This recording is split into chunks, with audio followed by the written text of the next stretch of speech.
Hey there, StarCraft fans! It's Falcon Paladin coming at ya with yet another edition of StarCraft 2, A Legacy of the Void. Today, going to be another 2v2 featuring Astrea, Special, ByuN, and Maru here on Emerald City, the latter edition. Team South, otherwise known as Team North America, is going to be Astrea, the American Protoss, and the Purple Terran Special, representing Storm Gaming and the country of Mexico. Team North is Team Korea, the light blue Terran ByuN, and the dark blue Terran Maru. Alright, man, so if you haven't seen the other cast featuring these two teams on my channel, I'll put a link to it in the description. If you like 2v2s featuring high-level play, you are in for a treat with this cast and the other cast. So probe scouting here is Astrea, no proxies here today, walling off with barracks as Team Terran, Team Korea, and Team North America. I'm not going to tell you who won the first match that I cast on this channel, but I can tell you that Astrea and Special gave Maru and ByuN everything that they can handle. Z. Huh. Wonder what they're talking about. Abiento, says ByuN. Oh, I think that's Spanish. Abiento? Does that mean careful? No. I don't know anything. I don't really speak Spanish. Anyway, Astrea is going for a 1-gate expand timing, which is fine. In a 2v2, it can be fairly dangerous to do that, but Special's going for what looks like a 1-base style opening with 2 gas, going for the Reaper, and then probably going to get a factory here as soon as he has that 100 gas available for that. So we'll keep an eye on it. Probe's harassing a little bit. Double Reaper opening from Maru and ByuN means that probe's lifespan is extremely short. Probably is aware of that. Factory from Maru coming in. Factory from ByuN coming in. So they are not expanding exactly like Special is. 2v2s can be pretty cheesy. Expanding can be dangerous. So we'll see what Astrea is going to do here. He's already lost, again, without spoiling too much, he's already lost some expansions to ByuN and Maru as he's trying to get more of an economic advantage here. So, oh, actually the probe makes it out of there. I thought for sure it was going to stick around long enough to die, but nope. 2 Reapers will defeat 1 Reaper here from Special. So he's making another one for that purpose. He is making that factory as we talked about. And Double Reaper is going to cruise on in and see what's what. And the answer is, coming up a ramp, can you deal with one? You know what? Yeah, KD8 charge does connect. But he's got to retreat from this position. And Special's trying to expand. Can't do it. Can't do it. The 2 Reapers are better than the 1 Reaper. Now he's got 2 out. Okay, and an Adept is in play too. Nice KD8 charge connection. Ooh, Adept almost did enough damage to kill that Reaper. 5 HP left. Very close to killing it. And the counterattack is now on from Team North America. ByuN and Maru expanding behind the factory timing. So factory coming up first, and then an expansion. Definitely wants to make sure he's prepared. They're prepared for some kind of a rush or proxy. Like a proxy, I don't know, Oracle can be problematic, but if you have a Cyclone out, you can deal with that, which I think that's what we're going to do. Yeah, ByuN's already making 1 Cyclone. And this is, yeah, Maru, he's going to lose his SCV building his command center too, and actually same thing here from ByuN. So again, I'm telling you, if you told me coming into this game that ByuN and Maru would struggle against Astrea and Special in a 2v2, I would say no. Right? But at the same time, I think they're doing great. Astrea and Special are doing very well here. Hellion battles, Maru wins that one. Special's Reaper's trying to get out of their Cyclone again. Very good at dealing with incursions into the main base in the early game. That's why you get a Cyclone early if you're a Terran player in TVT especially. Really good in TVP as well, and pretty good against Zergs who try to go for like Roach, early Roach style attacks. So anyway, the reason, I don't know, is there a way to research this, but I feel like Astrea and Special have more 2v2 experience than ByuN and Maru do, quite possibly. And as a result, they understand the meta of 2v2 a little bit better. Maybe they have a little bit better teamwork than ByuN and Maru do, and so it kind of closes the skill gap, right? Because ByuN and Maru are definitely higher ranked on a Legulac than Astrea and Special are, but working together in a team game can overcome that discrepancy. So I like this. We got Cyclones and Phoenix out from Team North America. You can lift the enemy Cyclones and allow your Cyclones to be just fine, but the Marines are here to kind of counter those Phoenix too, so smart play. So the Cyclones are going to battle. Phoenix do lift both of them, taking them out of the battle, but then, yeah, you got to get on out. Cyclone kills one of the Phoenix here. Kite. No, good pullback for Maru. Excellent job, and Special loses it there too.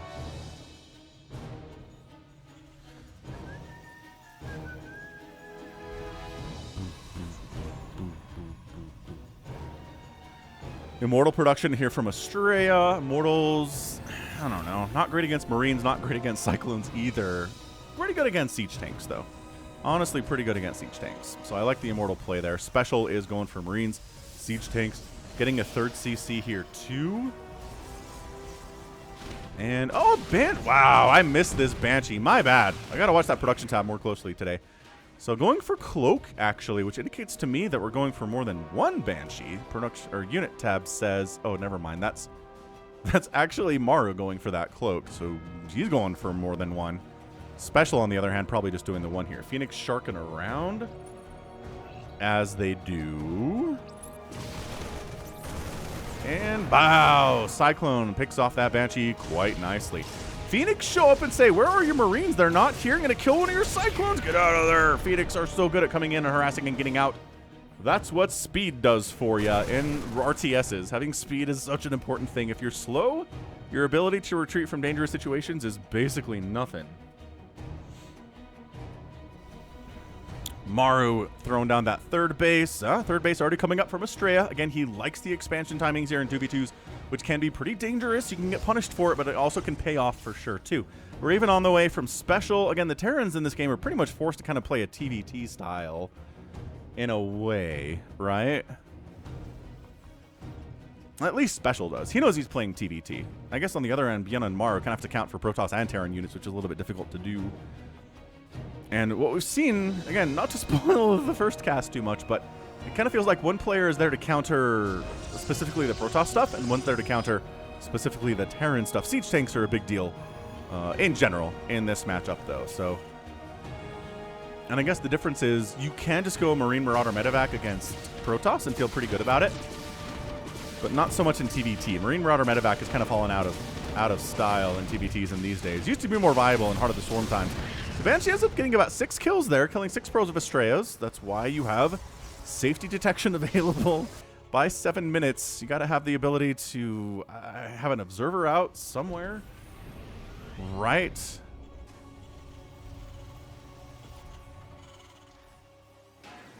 Anywho, barracks, barracks, barracks, barracks, starport, starport. Yeah, everything's looking fine up here from Team Korea. Third command center, or fourth command center from Maru. I apologize. And a third CC down for ByuN here as well.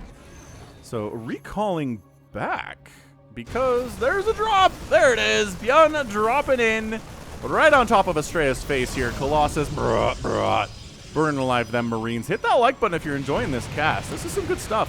Also, oh, the missile turret picks off an almost full medevac there. That totally sucks. That totally sucks. Man.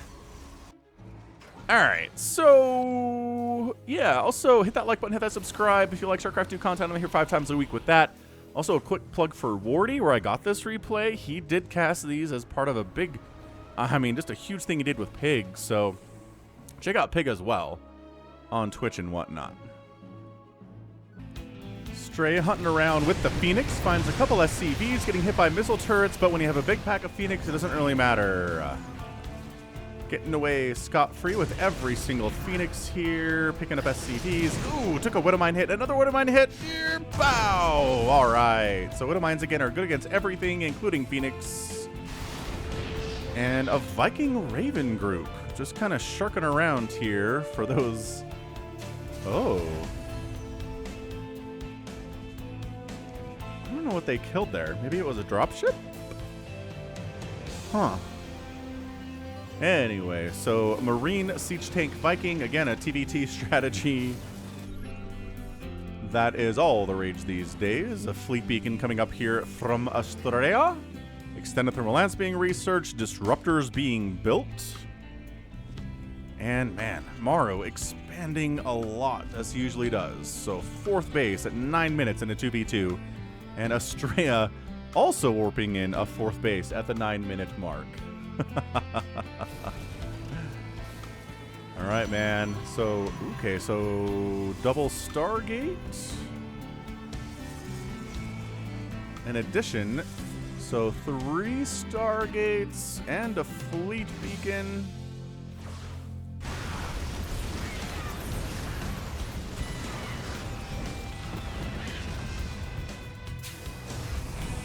Hellions doing their best to roast up SCVs. Team Korea defending it. Corvid Reactor being researched here from Maru. Oh, alright, man. Okay, so Vikings outrange Phoenix and do not take bonus damage from Phoenix, so it's a good answer to Phoenix. So Colossus, Zealot, Phoenix here from Astrea and into carrier production. So making carriers versus a double Terran team, I don't really feel like that's a good idea, but Astrea is a much better player than I am, so we'll see how it works.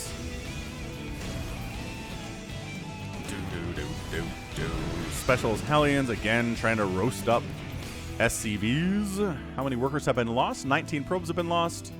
1 SCV from Special, 10 SCVs from ByuN, and 0 SCVs lost by Maru. +2 weapons here from Maru on the way. Infernal Pre-Igniter from Maru as well. Special getting that +2 vehicle attack.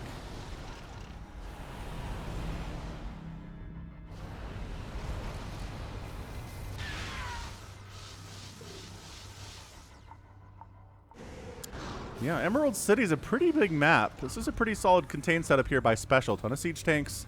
Got his own Viking group. Astrea not really working together here, but lifting and killing multiple siege tanks? I love this from Astrea. Multiple siege tanks getting taken down. And then the Cyclones show up and like, yeah, we can handle a couple of them. But we're not going to handle, you know, like 6. Like a 1-to-1 ratio of Phoenix to Cyclone is a bad thing for the Phoenix for sure. So Magfield Accelerator on the way from Special. Wants to make sure that his Cyclones are extra good, which is kind of interesting. Zealots here to attack Maru's base. And chase. Zealots pretty good against Cyclones. They're fast. Their charge is really good. Cyclones don't do bonus damage against them. So Zealot's a good answer here. It's why you don't see Race Car Mech versus Protoss, because Cyclones just aren't great once the early game is over, right? Interference Matrix tossed down on one of the tanks, allowing ByuN Special to siege up here and get some shots off. There we go. Taking out one of ByuN's defensive tanks here. Looking fantastic.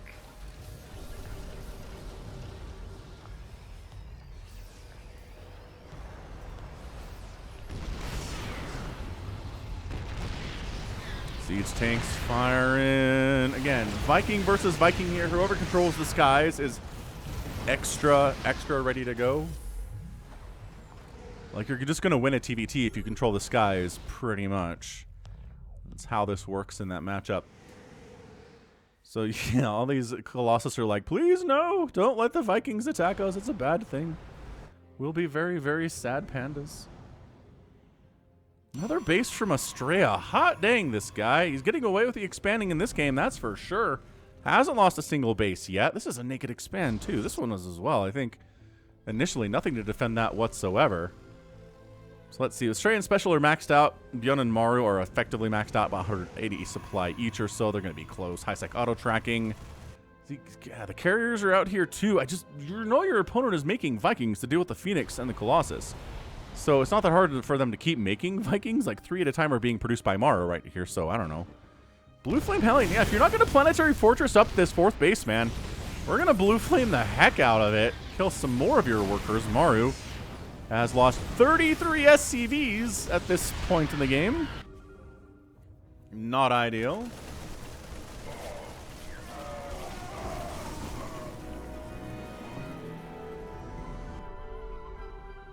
+3 attack is on the way from Astrea.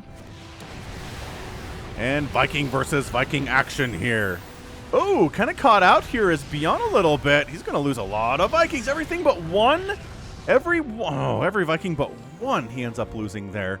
So what? ByuN is down here to... He's got 14 Viking... No, just the one from Maru. Just the one remaining now. I'm getting this... These blues are getting confusing. ByuN's trying to expand out here. Special trying to make sure that doesn't happen. Dude, Astrea and Special are giving ByuN fits right now. They're making it so hard for Team Korea to win this game. It's not over, though. We have some ways to go here for sure. Ooh, battle cruisers on the way from ByuN. I love that. Getting Yamato cannon as well. Another expansion from Astrea. Oh, was he forced to cancel this one? 1, 2, 3. He was. Oh, somebody showed up there and caused some problems. I missed that. Apologize for that one. But Astrea trying to take another base down here to make up for it. And just kind of going. Colossus up. Carriers pushing on in. Anti-armor missile catching some of Team Korea's units. Team North America, nope, coming in from the flank. Maru takes an anti-armor missile to the face. Interference matrix on a couple of those siege tanks too. And they are in full retreat right now. Another anti-armor missile comes in. Pushing here on one of ByuN's bases. It's an orbital. It's not a planetary. Can't really defend itself all that well. Viking sniping off Colossus. Doing a really good job of that. Nice volleys for sure. You just don't want to take any shots in return because the anti-armor missile's up and everything gets anti-armor missiled there. Absolutely fantastic spellcasting. Are we surprised by that? No, battle cruisers from ByuN jump in and join the party. And Astrea's like, oh, okay, I don't like that at all. I don't like the fact that's happening. We're getting chased by Vikings. You don't want to lose all of your carriers to this Viking ball for sure. Battle cruisers on the way here from Maru as well. Storm is up. Trying to fight. Astrea down to 155 supply. ByuN down to 124. Not happy about that at all. What's the Protoss building? Carriers, High Templar. Getting some Tempests out to deal with the BCs. I like that decision from him quite a bit. Producing 4 battle cruisers at a time here is ByuN. That's a large part of his army right now. 3 BCs with 4 on the way is going to be a huge chunk of his total supply at 124 total. All right, siege tanks firing up. Missile turrets taking some serious hits. Maru is going to lose a planetary down here. I mean, the missile turrets are doing pretty well against the interceptor count. It's not super healthy. Archon's joining the party from Astrea too. That's a lot of Archon for, you know that Maru's running with ghosts, right? EMP is a problem. But I guess if there aren't any ghosts here, Archons are like 87,000 times better in this situation. Yeah, look at them go. They're just burning through tanks. SCVs are getting obliterated here too. This attack up the left side is really, really strong. Combined forces of Special and Astrea. ByuN and Maru are not maxed out. Just by sheer numbers, this is not looking good. Special expands top right, and then the battle cruisers of ByuN show up and shut that down. But, like, that's 2 straight bases killed for nothing. I mean, I guess, sure. Special lost a base that wasn't really established. He's got this anyway, and he has this he's building. Dude, sheer base count right now. And look at these siege tanks. Look at these siege tanks happening. Dude, I kind of think economically Astrea and Special are winning this game. Does that mean they're going to win the thing? I don't know, but absolutely fantastic stuff here. The Archon's not getting EMP'd. I don't know where the ghosts are. Do we have any ghosts on the map? Yes, there are 2 ghosts out from ByuN. I don't know where they are. I don't know if they're getting tossed down. Oh, wow. Interference matrix getting tossed down on battle cruisers and Archons here, which is hilarious. That's fantastic. You don't usually see that on Archons, but the skies are belonging to Special right now. He's got a huge Viking count, which is great. Special ends up losing this base to battle cruisers, I'm going to assume. He's going to come back around and try to rebuild it, though, because that's just kind of how plucky he is right now. Don't call us plucky. We don't know what that means. Name that movie. Movie trivia with Falcon at the 18-minute mark of this game. Vikings cruising in. Oh, the battle cruisers are so absolutely weak to these Vikings. Brutal, brutal stuff there. Siege tanks on the high ground, firing away. Yeah, I don't know about this. ByuN's down to 65 supply. Have Astrea and Special done it? I don't want to cast or curse it, but man, ByuN's down to 60 supply. If it was 160, I'd feel bad about this from him. But it's at 60. Nice anti-armor missile coming in on from Team Korea, connecting with Team North America there. And suddenly the tide is turning a little bit here. Astrea's only 140 supply right now, but he's building more battle cruisers, more Tempests, more battle cruisers, carriers. It doesn't matter. ByuN GT's out. Bam! Our winners are Astrea and Special. Absolutely fantastic display from Team North America here. And again, a Ligulac ranking isn't all that matters in these situations, is it? No, it just isn't. What a beautiful, beautiful, beautiful display of teamwork, working together, both players expanding like madmen. Just look, another base. Taking one of Maru's bases they killed as a zone here. And Special is just rocking. He's got bases under construction everywhere. He's got bases at full operation everywhere too. I mean, that was extremely well played. And then whoever controls the skies wins the game. At the end of the day, no Vikings remain, no battle cruisers. Oh, there's 1 BC remaining from Maru. His army is really 1 battle cruiser and a siege tank. That's not great. He's making more Vikings, but they're gone. And then Special's got 17 Vikings. That's it. Skies belong to him. There are 6 Tempests as well that can rain down fire on your siege tanks. You can't do anything about it if there's no Vikings to stop them. There's only 1 carrier remaining from Astrea, which is a problem, and more resources lost here for Astrea. I don't know. ByuN with 29,000, Maru with 27, and Astrea with 27. Special today, 14. I mean, it's really weird to me that he had this little siege tank line, right? Is it still here at the end of the game? Back it up, back it up. Yeah. Did he set this up? I feel like he set this up at like the 10-minute mark, and then it just never got cleared out, which is very weird to me that the combined forces. Well, I mean, I guess the battle went on. It was effectively gone. Yeah. Right? Like, the combined forces of those two never wandered over here and, like, killed this stuff, but kind of hard to break a huge siege tank group with missile turrets like that. Very odd indeed. So, yeah, great game by Astrea and Special. Boop, boop. There were Thors from ByuN today. Actually, a couple from Maru, too. I don't think I ever saw those. Team games are chaotic, man. 11 carriers went down from Astrea, which is massive. 11 battle cruisers died from ByuN. Oh, that explains the huge number, that 29,000 group there. Wow. So great job. I mean, I do feel like it helps to have 2 different races on a team rather than the same race on a team. You just have more available counters option to what the enemy is doing, right? Like the Vikings are really good at countering the battle cruisers, and so are the Tempests. So you have a couple different things. The Tempest can also hit ground, which is awesome. It's just harder to play against a Team Terran Protoss team than it is a Protoss team in general. Anyway, that was great. I mean, I don't know what else to say about it. I think that was a truly fantastic 2v2 featuring players that you know and love, and a bit of an upset win. Again, I don't know if Astrea and Special constantly practice 2v2s together. And maybe they do. And ByuN and Maru are just laser focused on 1v1s because they want to win GSLs. They want to win Elite Premier ESL tournaments, right? But at the end of the day, maybe they just don't play team games as much. Is that entirely possible? It's entirely possible. And ByuN especially just never really expanded all that much either. I think he was on 3 bases. Did he ever get a 4th? Back it up. Were one of these his, or was this Maru's down here? Oh, this was a 4th. That's right. So he did have 4 total bases, which is great. But man, Special's on 1, 2, 3, 4, 5. Getting a 6th and a 7th at the same time. Astrea is on 1, 2, 3, 4, 5. And then expanding down here 2 later. I mean, it's just... The expansion of Team North America was fantastic. Better than ByuN's anyway. Maru did a great job with it. ByuN kind of struggled with it, and it really hurt them in the long run. So, fantastic game. Really, really fun. Again, please check out Wardy on Twitch and YouTube. Let him know that Falcon sent you. And ka-chow. That's going to be it for me. So, this has been Falcon Paladin coming at you with yet another edition of StarCraft 2 Legacy of the Void. Go ahead, hit that like button, hit that subscribe if you like what you saw and what you heard today. You can also catch me on Twitter, Facebook, Patreon, and Twitch, all at /Falcon Paladin. And until next time, as always, thank you so much for watching. You take care of yourself.